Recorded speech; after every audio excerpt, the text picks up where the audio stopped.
So I think the starting point about a pitch is time and value. Almost everybody that you pitch to, they have limited time. Why do I mention value? People are interested in the value that you're delivering rather than the process you're taking to get there. Now, I've tested this with investors. I've spoken to investors and asked them, what do you want in those first minutes of a meeting? What happens? And one of them said to me, whether I like it or not, in the first minute or first 2 minutes, I'm putting the startup in one of three mental buckets. David Beckett. David Beckett. Pitch coach David Beckett. David Beckett, welcome. Coached over 2,800 startups, author of a book called Pitch to Win. You're a TEDx speech coach. I had an idea and nobody... And you have helped raise over 490 million euros.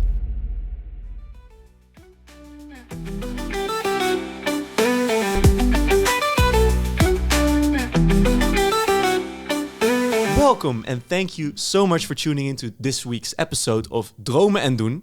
This is a video podcast by Onderneming.nl.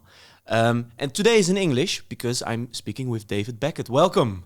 Hi, happy to be here. You're the pitching specialist. And today we're going to basically learn what it takes to pitch an idea, to pitch a business, because that as an entrepreneur is something that you're going to need at one point. Absolutely. I've got the numbers here. You have coached over 2,800 startups. Yes. In your career, you're author of a book called Pitch to Win. You're a TEDx speech coach. And you have helped raise over 490 million euros. And I've seen a very humble claim that that's because of your assistance, but it not necessarily because of you. No, it's, people raise money because of the work they do. But finally, everything comes down to a pitch. So if the pitch doesn't break through, it's really difficult to raise money, no matter what. Also, it will break on a very early stage of raising money, I think. That's true. And actually, one investor said to me, I'm not looking for you to pitch and convince me. I need to see that you can convince everybody. Yeah, exactly. So that's also maybe what we're going to be touching on today a little bit. So if you're an entrepreneur, what's important when you're crafting a pitch, and what is a pitch for an entrepreneur? So I think the starting point about a pitch is time and value. And if you think about who you're pitching to, you can realize that they have limited time. Almost everybody that you pitch to, they have limited time. And then, why do I mention value? People are interested in the value that you're delivering rather than the process you're taking to get there. Mm-hmm. Now, that's really difficult for a lot of startups because every day you're working on the process, building the product, maybe validating or all kinds of things about your process. But actually what they're interested in when they say, what do you do, is what do you solve? Yeah. And so the value is in what you're solving, the huge unsolved problem that you're addressing. And that's what people want to find out. So I think the starting point is to think about, okay, I need to respect their time and start with value rather than process. Yeah, because earlier on at the coffee machine, you said that if you can convince in, for example, 3 minutes or very shortly what your value you're bringing, they're gonna want to ask questions. Absolutely. So you'll get your chance to talk about, I don't know how many hours you put into building your prototype or whatever. Exactly that. And I think, that's the thing. We think that the goal of the pitch is that the other people understand everything. But actually the goal of the pitch is that they get excited and say, oh, that sounds interesting. Tell me more. Tell me more about how you do this, or tell me a bit more about that. And once we get that in our minds, it becomes easier. You can focus on the key messages and certain key details and the things that the audience are interested in, and not so much about that whole detail of process and how you're building and all the technology stuff. That will come at the next stage. Yeah. But that pitch is to get them excited and get them into that phase of wanting to know more. Yeah, let's dive a little bit deeper on the thing you said, that it's not to teach them everything. What did you just say about? Yeah, it's not to get them to understand everything about your business. Because I think often for presentations, also from maybe if you follow the education or in school, the presentation is almost always about what you did. Yeah. So I think a pitfall for an entrepreneur might be telling what they do. Exactly. So if you think about Monday morning, what does an entrepreneur do? Or Tuesday afternoon, that is different to what their question is about. Their question is not, what do you do on a Monday morning, Tuesday afternoon? What they're actually asking again is, what are you solving? So I think for a lot of entrepreneurs, the biggest challenge is first to get into the mind of the audience. Mm-hmm. So if it's an investor, they're thinking of certain things. If it's a customer, they're thinking of something different. And first, to spend that time to tune into the audience. And then secondly, think what's the biggest things that are on their mind. And if you think about the biggest thing, for example, on an investor's mind, it is there a huge opportunity here? And an opportunity is made up of a huge unsolved problem. Mm-hmm. And so we've got to get clear, what is the problem that we're solving and how big is that?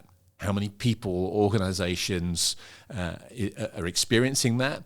And then what's going wrong? How much time, waste, cost, frustration, what is going wrong for those people? And once we've identified an unsolved problem that's really huge, the investor, for example, is, okay, that sounds interesting. How are you solving that? Yeah. And then we go into basically how we solve it and the value we bring, which is the improvement on that problem. And at this point, the pitch has already ended. So for an investor, it's sketching the problem, showing you understand the problem. And are you already teasing that you have a little bit of the solution, or? Yeah, so I think there's a couple of different situations. Let's take one concrete situation of a meeting with an investor. So quite often you'll get a 30-minute meeting. So if you've gone through, say, you've done a network event pitch, or you've managed to connect to an investor, they invite you for a half-hour meeting, online or face-to-face. And what most people think is, oh, great, we can tell them everything about our business. Let's present for 20 minutes and then we'll have Q&A and we link arms. But in reality, what they want is 4 things. Huge unsolved problem. Yes, a decent product, but I use the word decent because what they're not looking for is a perfect product. They know the product will change. So they want to know the basics of the product, but especially what does it do to improve on that problem. Then the third thing is either validation, if you're early stage, or traction, if you've got sales. And then the fourth thing, one thing about your team that is amazing. And I would say that those 4 things in the first 2 or 3 minutes of that meeting would be the best way to set up that meeting, to do a pitch built around those 4 things, which is huge unsolved problem, yes, a decent product, but validation or traction and the team. And this is all in the first 3 minutes of you Absolutely. talking about, well, do the small talk first. Yeah. And then you get to your idea or your business. And this is in a couple of minutes, you tell them this. Yeah. Now, I've tested this with investors. I've spoken to investors and asked them, what do you want in those first minutes of a meeting? What happens? And one of them said to me, whether I like it or not, because I'm seeing 5-6 pitches in a day, whether I like it or not, in the first minute or first 2 minutes, I'm putting the startup in one of 3 mental buckets. And the mental buckets are, yes, I'm excited, tell me more. Second one is, maybe, let's see how it pans out. And the third one is, no, this is not for me. Within a couple minutes. Yeah, actually probably even in seconds, but he was being kind, saying 2 minutes. And I asked him, what are the ways that you end up in the maybe or the no? And he said, too much product, too much history, too long a story. So, for example, we started the company in 2018, and then me and my colleagues, we got together, we launched our first MVP in 2009. That kind of history may be relevant further down the line, but what they really want is huge unsolved problem. That's their opportunity. Yeah. And then proof that you can solve that, and then proof that you can connect with customers, and something about your team that says, this could be the team that I could back. Yeah, and that's probably about having a diverse skill set and all that stuff. Exactly, the good stuff. Yeah, but don't stretch the team part. You're really saying just one good thing about. Yeah, I think team will become more important as you get more in the conversation. I think what I also tested with the investors is how do you want to structure that meeting? Do you want a 10-minute pitch? Do you want a 15-minute pitch?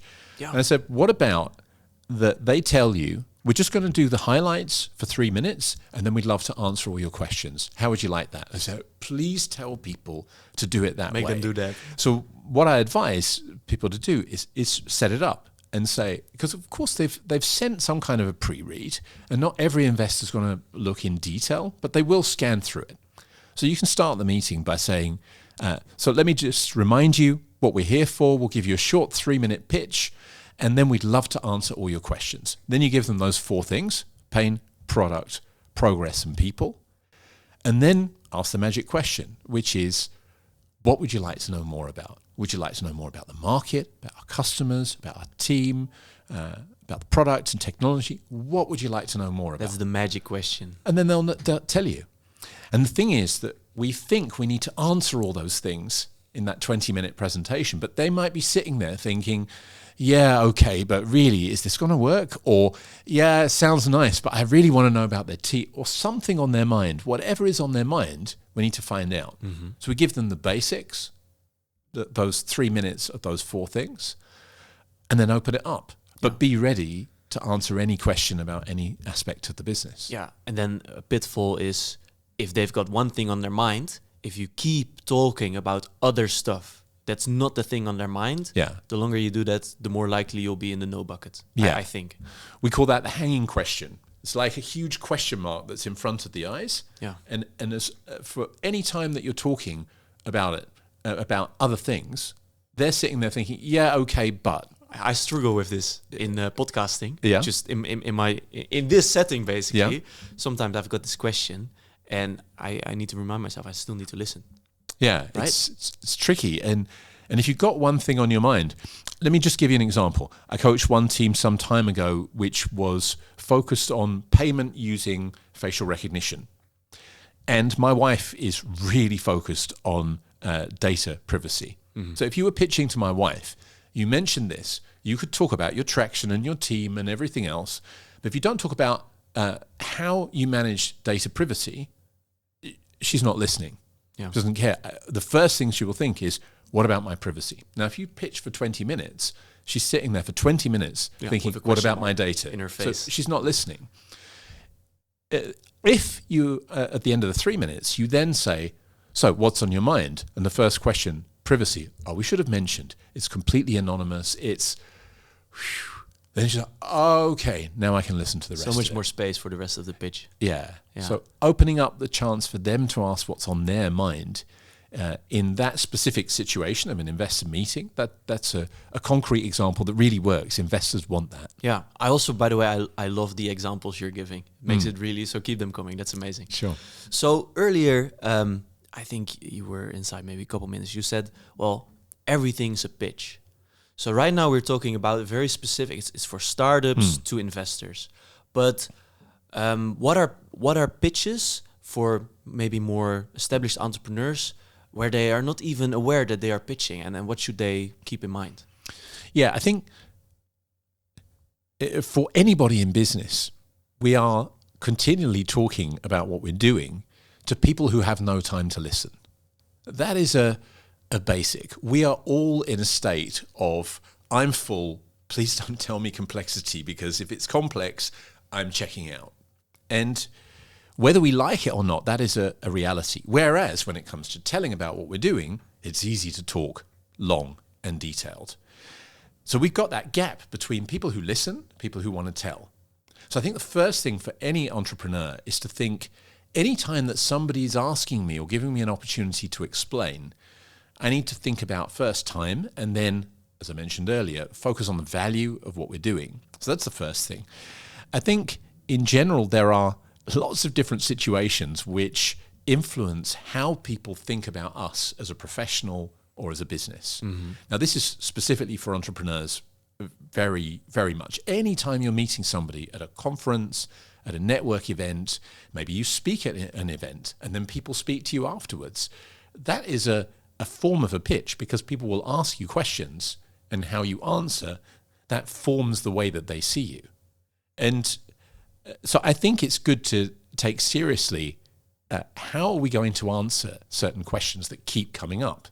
And the classic one is, what do you do? But, you know, what's your vision for the future? Or how are you going to deal with this particular aspect of technology advance or a trend in the market or whatever it is? Definitely AI. And AI is an obvious thing that is clearly on people's minds. And, you know, as time goes on, different trends flow in, and people will ask you questions about that. So I think it's just good to have those. Now, what I notice is that people who talk about what they talk about find it very easy. Let me just give you an example. If you watch Gary Vaynerchuk on stage, he doesn't prepare, but he talks all day about the things that he's interested in. He's constantly talking about stuff, whether that's creating content or to his team.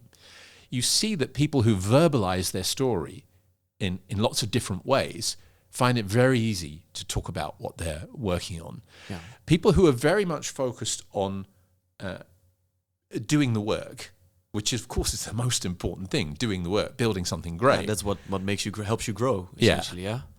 But they're not verbalizing what they're doing very often. Then they have to work harder to come up with good answers to questions, whatever those questions might be about the business. But I think there's lots of different situations, and it's good to just, as an entrepreneur, ask yourself, what are the times when people have asked me about my business? Even in personal situations, that's also an opportunity. You never know when one person that you tell something to might just tell someone else who says, wow, I need to talk to this person. Yeah. They could really help us. Yeah, for example, if you have a company that's doing a very specific service, but your own personal network doesn't fully understand what you're doing, it's like, oh David, yeah, he coaches startups. But if they don't understand that you're a pitching coach or help vocalize or verbalize stories, they will never be able to recommend you in other situations. Exactly that. Yeah. So you need to help people understand what you do, basically. Is that it? Yeah, and you can call it, you can think of it as when you're telling somebody about what you're doing, could they tell somebody else? Mm-hmm. And quite often when I work with a lot of technical startups, I really like working with technical startups because they tend to be very much on the side of doing the work. It's coming from deep science or study, and then they're turning that into a product. And I often find that they find it difficult to explain what their technology is, but they're really desperate to learn. And so they love absorbing these kind of tools. And I enjoy helping those people to get their story across. Yeah. Yeah. Do you have exercises for them? Because what I envision now is especially programmers. Maybe they're working on new AI interfaces or whatever kind of stuff that we can't understand here right now. What kind of exercise do you give them to give them like the tools to pitch to other people? So there's one thing I do called the handshake pitch. And of course, we're all familiar with the elevator pitch, but I ask people in audiences, how many of you have actually pitched in an elevator? And normally you get like 1 or 2 out of 20 have actually pitched in an elevator. So we close the door on the elevator pitch and introduce the handshake pitch, because that's the situation, right? You go to a network event, a conference, or in a business meeting, shake hands. So what do you do? The first thing I ask them is, again, change that question from what do you do to what do you solve. In your head, when you hear that question, what do you do, turn it into what do you solve. Yeah. And then the exercise that I ask them to go through is to create a 4-sentence, 25 seconds pitch. And those 4 sentences are, in one sentence, what do you do? So you just give some context. Who are the customers that you serve? 1 or 2 groups maximum. What problems do those customers face? And then what's one unique thing that you do to solve those problems? And that combination is challenging, but people go through the process, they come up with that pitch. And then I put them in pairs, and they have to pitch to each other. And I give them a framework for how to give feedback. And the feedback is what stood out, so what catches your attention, what do you not understand? And have you got friendly advice for making it better? Friendly advice. Friendly advice. Not burn other people to the ground, but just keep it friendly. Yeah. Mm-hmm. And it's not about just saying, oh, it was nice. It is about being clear. But rather than saying, for example, I didn't like the opening, tell them when you said this, I didn't really understand it. But if you said it that way, then I think they would get it. What do you think? Yeah. So this framework, 4 sentences, 25 seconds, and then having to tell it to one other person who's going to give you 3 pieces of feedback, and then they pitch to you, and you're going to give their feedback. This is a really good way for people to understand how making something shorter really helps. Yeah, because every sentence matters in this structure. Absolutely. And what you often find, you're in the position of being a person who is listening to a pitch. So especially for technical people, it becomes a bit of a light switch. Oh, actually, I got a bit lost in their technical explanation. It was quite long. And then they reflect on themselves and think, yeah, actually, I've got that problem too. I need to change the way I explain it. And equally, they find out what works. If somebody says, what I really liked was such and such, this really caught my attention. I'm like, oh, okay, that works. Oh, well, I'll keep doing that. Yeah. So that exercise is really valuable from lots of different points of view. So the 4 sentences on the question, what do you do, are 1 sentence on what do you do? What do you do? And then the groups of people. The customers. The customers, 2 or 3 groups max, you said. And then the problems they face. Yeah, the problems they face, and 1 interesting thing on how you solve it. 1 unique thing about how you solve. So we meet on a networking event. We shake each other's hands. I said, hey, David, nice to meet you. What do you do? I'm under pressure now. Huh? Better be good. Okay. So I'm a pitch coach for startups and companies. And you know what it's like. Someone says, what do you do? You have to explain in no time at all. Perhaps you're on stage. You're put on the spot. It's just really difficult to tell it in that short time. So what I do for those startups, for those companies, I help them. I give them practical tools, framework. I give them opportunities to verbalize their story, and the results, they come out feeling, I've got a story I really want to tell. This is the story I believe in. That's perfect. Good. That's good, right? Yeah. Or are you very, very critical on your own performances, and are you always like... I think it's always good to be critical of your own performance. Of course. Also to be kind to yourself. I think for somebody like me, it has to be good. Public speaking needs to be good, because if I can't do good public speaking, how can I train people to do good public speaking? So I have the highest standards for my speaking, but when I'm with startups, I'm very empathetic. My goal is to help people to succeed, not to tell them what they're doing wrong. And Fair enough, yeah. If they're going to continue on their entrepreneurial journey, they'll find enough people that are going to tell them what they're doing wrong. Yeah, and of course, I'm not here to say, oh, everything's great when it isn't. If so, I've never had anybody burn on stage, never. Nobody has had a bad experience after doing the work together with me, and that's something I will do whatever it takes to make sure that does not happen, because people's confidence is so fragile, and I'm extremely careful with that confidence.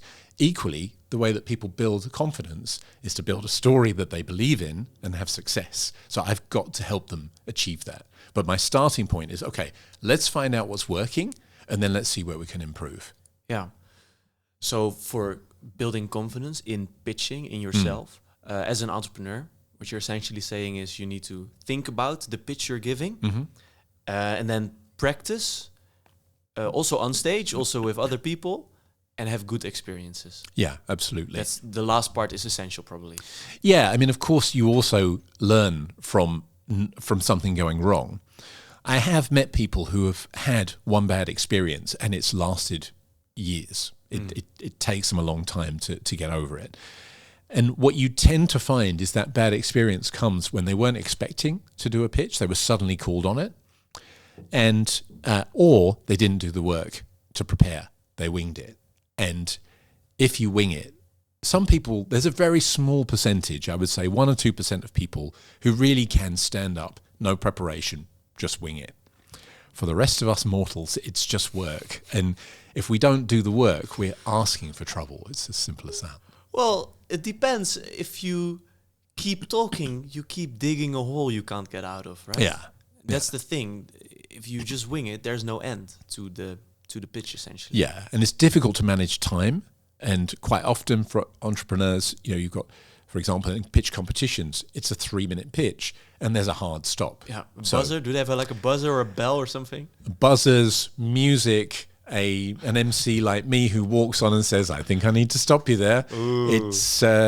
It's tricky. And, I coach people how many words you can say in 1 minute and stay understandable. I mean, let's just try this. How many words do you think you could say in 1 minute and remain understandable? I know I can type like 98. So talking, I'm going to say in one minute, 50. 50? Yeah, if they're short words. So I can tell you that I've heard, because I've asked thousands of people this question, I've heard numbers between 2 and 1,000. And even 600's not an outlier. I've heard 600 quite often. 300 that's quite often. 10 words per second. So let me help you. It's how many words can you say in 1 minute and remain understandable? That's 12 words, about 5 seconds. So it's 150 words is the maximum. So it's a bit more than you might imagine. And and I did research on this, and I have edited many 3-minute pitch scripts and stories. I've done it myself as well. And I just know that if you have more than 150 words per minute, you'll either have to speak so fast that they can't follow, or you won't finish on time, one or the other. So what's more helpful is how many sentences. It's about 8 or 9 sentences, shortish sentences. And if you think, say, you've got a 3-minute pitch, and let's just say you're going to pick those 4 things, so pain, product, progress, and people, you can think to yourself, well, where am I going to put the focus? Am I going to put more on the pain, more on the product, more on our progress, more on our people? Where am I going to put it? And you can very technically say, okay, I'm going to put 6 sentences on this, and 4 on that, and a bit more, and then start building your story so that you don't over-explain. Yeah. And that helps you manage the time. I think that's the risk, right? Talking too much. Yeah. I think this is something that I've heard you say a couple times now. It's taking up too much time, telling the wrong things, telling too much about the process. Yeah. So you have to know when to stop talking. Absolutely. The most useful tool on this is the power of 3. And the power of 3 is a technical tool in public speaking, but it's also a mindset. So if you think you've got, say, 6 or 7 great things about your product, if you said to somebody, I'd love to tell you the 7 things about my product, or the 8 things. Please don't. Their brain is not saying, yes, I'm really happy. Let's listen to this. Let's listen to all 11 of the product. No, what they're actually thinking is this is a disaster. It's going to take too long. As soon as you say something like, there's many things I could tell you about our product, but there's 3 I really want you to remember. Here's the first. That gets people's attention because you tell them this is a complicated story, but I've simplified this for you. Yeah. I've narrowed down to the most essential things. And for the other person, there's delight. It's like, really? Oh, I thought this was complicated. Oh, fabulous. I can handle 3. Tell me the 3. Yeah. That happens in a heartbeat as soon as you hear the word 3. And this is the second time that I noticed a point where there's like relief on the audience's side. Yeah. So it's the one with the question mark. Yes. Where there's room for you to talk. And that's bridging the gap that you talked about, right? Exactly. So you've got the listening people that don't want to listen and you that want to share the story. Exactly. And your messaging, if you are firstly professional, so you've got a clear plan what you're going to say and get straight into it so that they have the feeling, oh, if I listen to this person, this is going to be a good experience. That's the first thing. And then secondly, as soon as you say 3 most important things about the problem we're solving are this one, this one, this one, the brain just says, okay, I get it. Tell me more. Yeah. And so when you use that kind of power 3 mindset to narrow down to the most important things, and maybe use that in as a structure at one part of your pitch, it helps them focus, helps them get a grip of what they're heard you use about. It. 4 sentences, 3 minutes, 2 things. So it works. Like it works also in conversation. Yeah, absolutely. So we now talked about pitching to investors. We talked about what do you do? So it's like pitching on networking events or to friends and family. Yeah. What about pitching to potential customers? How does that differ? Because I think if you're an entrepreneur, that's a situation that you want to be very good at. Absolutely. So I think there is one fundamental difference. There's a number of differences, but the most important difference is, for example, an investor wants to know about a huge unsolved problem and know that there's a market. But a customer doesn't care if there's lots of people with this problem. They want to know, can you solve their problem? Do you understand my pain? Those are two things. Yeah. And as soon as you demonstrate, so if you don't demonstrate you understand their pain, they switch off. And there is a way that you can do this. So what often happens, for example, if you go to a customer and you say, "Hi, Mr. Customer, you've got a problem and we've got a solution." Now, you can feel that if I say to you, "You've got a problem," the defenses go up, right? It's like, I don't have any problems. Somebody came to me and said, "David, you're a pitch coach. You've got a problem." I'm doing fine. Yeah. Thank you very much. Just keep walking. Yeah. Who are you to tell me I've got a problem? But if somebody came to me and said, "You know, David, we've been speaking to pitch coaches a lot in the last few weeks. Actually, we've spoken to more than a dozen in the last 3 weeks. And what they're struggling with, what they tell us is really bothering them is, I'm interested. I want to know. And I want to know for 2 reasons. One, maybe I don't have that same problem and I'm doing great and I can feel good. Or I do have the same problem and perhaps these people have got a solution." So then you would say that they're struggling with this, they're struggling with that. The same goes with any customer. You know, we speak to, for example, we speak to insurance companies pretty much every day. We've spoken to more than a dozen in the last. Now, of course, you've got to have done that work. Yeah, actually done it. You've got to speak to the people, find out what is their problems, and be able to reflect back to a potential customer what is very likely to be his problem. Now, you might not know for sure, but at least positioning yourself as a person, a company that talks to people like them, you're entering their world. Instead of saying, "We do this, and here's more of what we do, and here's some more of what we do." Yeah, on the Monday mornings and the Tuesday afternoons. Exactly. Mm-hmm. That's product. But the customer first wants to see, do you understand the problems that I face? So as soon as you say, we've been speaking to companies like yourself, what they're struggling with is this, this, and this. So what we've been doing, yeah, indeed, not this and that, and oh, by the way, and also this and that, because the further you go, the more likely you'll get something that they don't agree with. Mm-hmm. But out of 3, there's a good chance they'll agree with 2. Then once you've established that, you can then introduce your value, which is, you know, so what we've been doing is we help them with such and such, we do this, we install this, it takes them no more than a day or a week, and the result that they're getting is a 10% reduction on this, a 20% increase in this, a cost saving of that, whatever the value is that you're offering. And that's the starting point for a conversation with a customer, demonstrating we understand your problem, we've got some proof that what we do works. Shall we tell you more about the product? You have a much, much better chance than saying, "Okay, so our office is in such and such, and we started the company in this, and then there's Jill in the team, and Bill, and Julie's amazing," because actually they don't care. They want to know. Yeah, they will politely nod, but... Yeah, they've already switched off. Yeah, but they want to know if you understand their problem. Do you understand their problem? Do you understand this industry? Have you got something that could deliver value? Okay, then I'm interested in how. Hasn't there been research that if you show you understand someone's problem, that they will automatically assume that you have the solution? I think there was something like this. If there is, I'm going to look it up, because I don't know that research, but it sounds logical to me. Yeah. And I think, again, it's about entering the world of the audience, not expecting them to enter your world at the start, because you're asking something from them. You're trying to get them on board, and just battering them with as much information about the product, it just doesn't break through.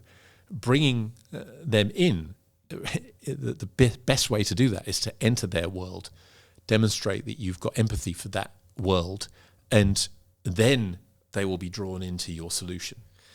So it seems like there's quite some overlap between pitching to customers and sales. Yeah, very much. But in sales, it's often stop talking as soon as possible and start listening. But here it's the same, but maybe you have these conversations. Those are the dozen or the 10 to 12 similar customers that you talked about before. Yeah, it depends a little bit. So I've often heard people say, "Oh, I just ask questions." But I think there is a moment for just asking questions where it's clear that you're just doing research. But I think if I was a customer and I've invited somebody in to solve a problem for me, and I say, "So, tell me about what you're doing," and they say, "Well, actually, what are you doing?" And what problems do you face? I'd be a bit like, hang on, I asked you to come in to try and solve my problem. Why are you asking me? Whereas if there was a situation where somebody has arranged, we just want to understand, we need 15 minutes of your time, we just understand the biggest challenges in your business right now. If you give us this time, we'd love to be able to come and then give you an offer. We'll make a deal for you, something along those lines. Whatever you do to be able to get them to agree to give their time. Notice I said 15 minutes. Somebody recently asked me, could I have 45 minutes of your time? No. And I don't have 45 minutes. But if somebody said, could I have a 10-minute call just to ask you what you're struggling with right now, there's a chance I would say yes. Yeah, so it's also very much understanding what you're asking. Yeah. That's also in any situation, of course. But I think that's also how your tips started today here, is you have to understand who you're pitching to. So understanding the audience, because different people want different things. Are there other situations where entrepreneurs might be pitching, or that I missed so far? So I think pitching to customers, investors, conferences are a common thing. Mm-hmm. So you take a booth in I coach a lot of Dutch startups to pitch in America, and they go to things like CES and other conferences. Yeah. So there's a kind of a mission. There's a group of startups that have small 2x2 booths and that kind of stuff. Or you go to the Next Web or these kind of things. And what can happen is you waste a lot of time. Somebody walks on, you give them the 5-minute pitch, and then you say, so what about you? And they say, I like to come to the event and, just to see what's happening. And it's always nice to see the trends. And actually, they're not a potential customer. So again, it's all about time. So I recommend to have a approximately 30 second, roughly that handshake pitch. Somebody walks on the stand and they say, so what do? You tell them for 30 seconds, not much more. But then ask a qualifying question. What's your interest in the conference? What brings you here? How does what I've told you match what you're interested in? And then you can find out, are they a potential customer, investor, or indeed that person who is just picking up freebies. And then you can wrap it up if that's the freebie, or if you've got maybe an investor or a customer, you then have the pitch that you've got kind of in mind to then have a 2 or 3 minute discussion pitch, but get them into the conversation. So I think conferences are one opportunity that comes up a lot, and then network events. But that's where the handshake pitch comes in. Yeah. So how do the conferences and the networking events differ? I think it might be because in conferences, people spend quite a lot of money actually to be able to have a stand there, or so time is very valuable there. Absolutely. The worst case, you get caught with somebody and they're talking or you're talking and so on. And then somebody walks on and you have no idea whether this is a person who could be that person that makes the whole event worthwhile. Yeah. So I think also if you're there as a team, it's good to team up so that if you see somebody's caught, the other person comes and says, hey, John, you got a phone call. Can you come and check it? And then he says, well, great that you're here. Here's a handout. Yep. Have a great show. Yeah, have a nice day. Bye-bye. Yeah. And I think having a standard ability to recognize, okay, this is not a person I need to spend. And you have to be a bit selfish. It's not very friendly, but we just have to do it because every second, every minute costs money and time. So having a standard phrase where you realize they're not for you, then you hand them something cheap, an A4 flyer with your website. Well, great that you're here. Here's information about our company. You have a great show. Next. And it's brutal, but I think it's necessary. It seems necessary, yeah. Especially if you know how expensive these stands can be, and exactly. If you're traveling all the way to Las Vegas for a CES fair, like nowhere you're going to spend an hour talking with someone just because they're nice. Exactly. I mean, there's also time and room for that. Yeah, if there's nobody on the stand, if it's quiet, okay. It also gives you a chance to sharpen your pitch, to verbalize what you're talking about, what you're working on, and find improved phrases. But if it's busy, we need to get through the people. Yeah, because practicing verbalizing. So you mentioned Gary Vee as a good example of someone who's constantly verbalizing their ideas. Is it something we should try and do more as entrepreneurs. Yeah.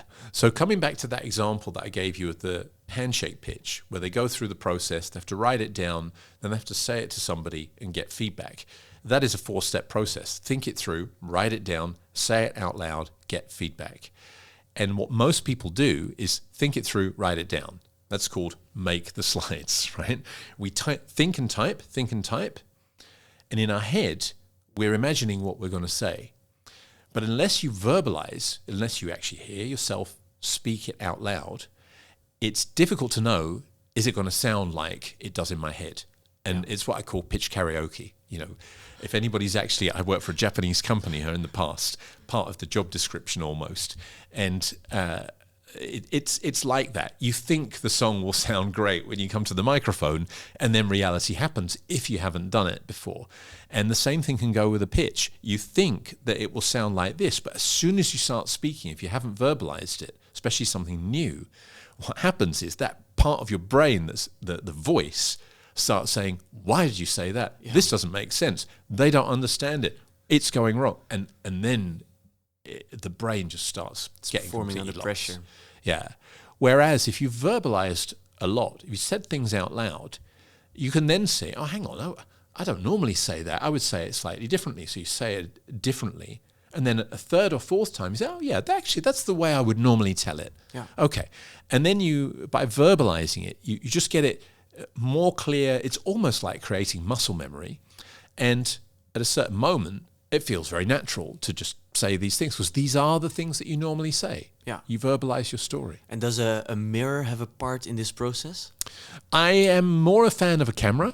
Okay. Yeah. Ooh. Yeah. That's you have to actually look back at yourself. Yeah. So actually, this is the thing I always tell people in my workshops. You know, the best way to improve your body language and voice is to film yourself. Yay! Yay! Woo. And by the way, you have to watch it. So the watching part's the difficult bit. Of course, none of us like it. We don't like watching ourselves or listening back. What's good? It's a double edge. We are super critical of ourselves when we look back. But that's good because actually you can identify the problems with your pitch by seeing yourself. Of course, yeah. And if you just focus on not do I like it, but am I distracting anybody with anything? So am I emphasizing every single word? Okay, then I need to just calm down and emphasize the words that really matter. And do I have a fill word? If a classic English fill word, obviously. So obviously we need to do this, and obviously. So or like in America. Yeah, or like. And if you listen back, you'll find those fill words. Then you just do another version, another run through, where you concentrate on take that fill word out, just leave space, and then tell your next piece, and so on. So you find ways to improve. And if you focus on, am I distracting in any way? And then the next thing, am I emphasizing the message that I want to tell? So if you are telling, for example, when I open my workshops, I could say, hi, I'm David Beckett, I'm a pitch coach, and I believe that great ideas need a voice. But that's a monotone thing. But actually, it's about great ideas and a voice. So I would say, hi, I'm David Beckett, I'm a pitch coach, and I believe that great ideas need a voice. Because it's the voice. I want to give a voice to people. That's, of course, yeah. That's what I love doing. So you have to emphasize the words that matter. Otherwise, I'm not explaining properly, what do I think? What do I feel? What do I want you to think and feel? And again, by verbalizing it, you improve that. And by filming it, watching it back, you can find out if it's working. And the energy that you've got in your voice, is filming and listening back also the way to improve that? Yeah, I think so, right? Yeah, and also, there's some technical things about that. Simply, it comes down to pitch, speed, and volume. In this case, pitch means high or low. And it's not that one is better than the other. A lower voice tends to be more effective, but what matters is high and low. Mm-hmm. A combination. Sometimes you're going to talk about something that's really exciting, and sometimes you're going to make a statement. The world is changing. So you bring your voice back down. Ominous. Yeah. And I've also had people raise the pitch at the end of a sentence. Every time. It's like, oh, we are a company and we work with stores. and then it's constantly. Yeah, and what happens is this is a pattern. And anytime there's a pattern, another pattern is to start the sentence, to explain something, and then finish it off. And then we start the next sentence and explain something, and then we finish it off. These are very normal things. Not everybody's an expert in public speaking. Of course not, yeah. Many entrepreneurs are expert in what they're doing, what they're working on, and public speaking is not the main job, of course. So this is one of the things to look out for, is a pattern. And a pattern is to end every sentence on and up, or to do it like I mentioned, starting, then middle, and then down. The key is not one is better than the other. The key is variation, so that you sometimes make a statement. So it's a beginning, middle, and then it finishes, because you want to make a beginning, middle, end statement. But sometimes you're leading on to something, and then you want to lead on from that point onto the next one. So you create a different pattern. Yeah, keep it interesting a little bit. Yeah, and it can get a bit technical, but I think for most startups, if you just think about variation on high or low, on speed, sometimes a bit faster because it's exciting, but sometimes a bit slower because this really matters, and volume. Yeah, sometimes we speak a bit louder, and we think that loud is important, but sometimes if you speak a bit quieter, people listen. It draws me in. It draws people in. So a bit of variation on those three things: pitch, speed, and volume. Just variation on those things will already improve the pitch quite dramatically.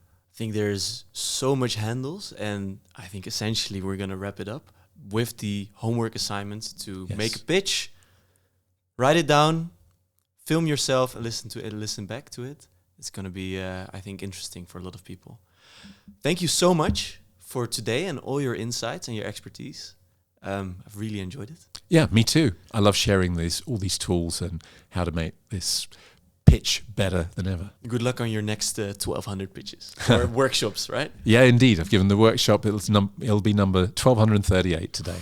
Nice. Then for the people at home, if you found it interesting, please follow the show. Leave a like. If you've got questions, then also drop that in the description. And we'll see you next week again. Thank you. Thank you.